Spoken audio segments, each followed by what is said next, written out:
மூல நட்சத்திரக்காரர்கள் வந்து இந்த வாரத்தில் குரு பகவான் வழிபாடு பண்ணுங்க. நவகிரகத்தில் இருக்கக்கூடிய குரு பகவானுக்கு வந்து நீங்கள் முல்லைப்பூ சரம் வந்து வாங்கி போடுங்க. இல்லை அப்படின்னா மல்லிகைப்பூ சரம் வந்து வாங்கி போடுங்க. அந்த நவகிரக சன்னதியை வந்து 9 முறை சுற்றி வாங்க. நவகிரகத்தில் இருக்கக்கூடிய குரு பகவானுக்கு முன்புறமாக உட்கார்ந்து நீங்கள் மனமுருக வழிபாடு பண்ணிக்கோங்க. சரிங்களா? இப்படி வழிபாடு பண்ணிட்டீங்கன்னா தொழிலில் வந்து லாபங்கள் பெருகும். ஓகேங்களா?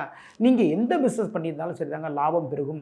அதே நேரத்தில் வந்து நீங்கள் ஒரு ஆஃபீஸில் வேலை பார்த்துட்டீங்கன்னு வச்சுக்கோங்களேன், அங்கே வந்து உங்களுக்கு புதிய பதவிகள் வந்து சேரும். உயர் பதவிகள் உங்களை தேடி வரும். இந்த வாரத்தில் 19, 21, 23, 24 இந்த நாட்கள் பணவரவுகள் அள்ளித்தரக்கூடிய நாட்கள். இந்த நாட்கள் எந்த வேலை இருந்தாலும் சரி தாங்க, செஞ்சு பாருங்கள். எல்லாத்துலேயுமே வெற்றிகளை பார்க்கலாம். 3 கமெண்ட் பண்ணுங்கள். இந்த வாரம் உங்களுக்கு சக்ஸஸான வாரமாக மாறும். பூராட நட்சத்திரக்காரர்கள் வந்து பெருமாள் வழிபாடு பண்ணுங்கள். இந்த வாரத்தில் பெருமாளுக்கு வந்து துளசி மாலை வாங்கி போடுங்க. இல்லை வந்து மல்லிகைப்பூ மாலை கூட வந்து வாங்கி கொடுக்கலாம். ஓகேங்களா?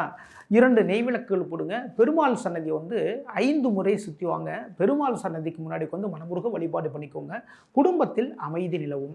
குடும்பத்தில் இருக்கக்கூடிய சண்டை சச்சரவுகள் எல்லாமே விலகும். கணவன் மனைவிக்குள் ஒற்றுமை மேம்படும்.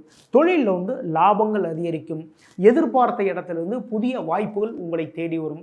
நம்ம ஒரு ஆஃபீஸில் வேலை பார்த்துட்டு இருக்கோம், ரொம்ப நாளாக பதவி உயர்வு இல்லை அப்படின்னு மனசு கஷ்டப்படுறீங்களா? பெருமாள் வழிபாட்டின் மூலமாக பதவி உயர்வு உங்களை தேடி வரும். இந்த வாரத்தில் 20, 22, 24, 25 இந்த நாட்கள் பணவரவுகள் அள்ளித்தரக்கூடிய நாட்களாக உங்களுக்கு அமைது. இந்த நாட்களில் எந்த வேலை இருந்தாலும் சரி தாங்க, செஞ்சு பாருங்கள். எல்லாத்துலேயும் வெற்றிகளை பார்க்கலாம். 5 கமெண்ட் பண்ணுங்கள். இந்த வாரம் உங்களுக்கு சக்ஸஸான வாரமாக மாறும். உத்திராட நட்சத்திரக்காரர்கள் வந்து இந்த வாரத்தில் சக்கரத்தாழ்வார் வழிபாடு பண்ணுங்க. பெருமாள் கோவிலில் சக்கரத்தாழ்வாருக்கும் தனி சன்னதி இருக்குங்க. சரிங்களா? அங்கே போயிட்டு துளசி மாலை வாங்கி போடுங்க. சக்கரத்தாழ்வார் வந்து முன்னாடி நம்மளை பார்த்த மாதிரி இருப்பார். கிழக்கு முகமாக இருப்பார். மேற்கு முகமாக வந்து சக்கரத்தாழ்வாருக்கு பின்னாடி வந்து சிங்கப்பெருமாள் இருப்பார். ஓகேங்களா? நரசிம்மர். இப்போது இந்த சக்கரத்தாழ்வார் வழிபாடின் மூலமாக 2 நெய்விளக்குகள் ஏற்றுங்க. துளசி மாலை வந்து வாங்கி போடுங்க. இந்த சக்கரத்தாழ்வார் வழிபாடின் மூலமாக தொழிலில் இருக்கக்கூடிய தடைகள் அனைத்துமே விலகும். திருஷ்டி தோஷங்கள் சொல்கிறீங்களா, இந்த விஷயங்கள் அனைத்துமே விலகும்.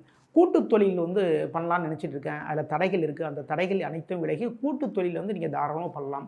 இந்த வாரத்தில் 19, 21, 23, 25 இந்த நாட்கள் பணவரவுகள் அள்ளித்தரக்கூடிய நாட்களாக உங்களுக்கு அமைது. இந்த நாட்களில் எந்த ஒர்க் இருந்தாலும் சரி தாங்க, செஞ்சு பாருங்கள். எல்லாத்துலேயும் வெற்றிகளை பார்க்கலாம். 5 கமெண்ட் பண்ணுங்கள்.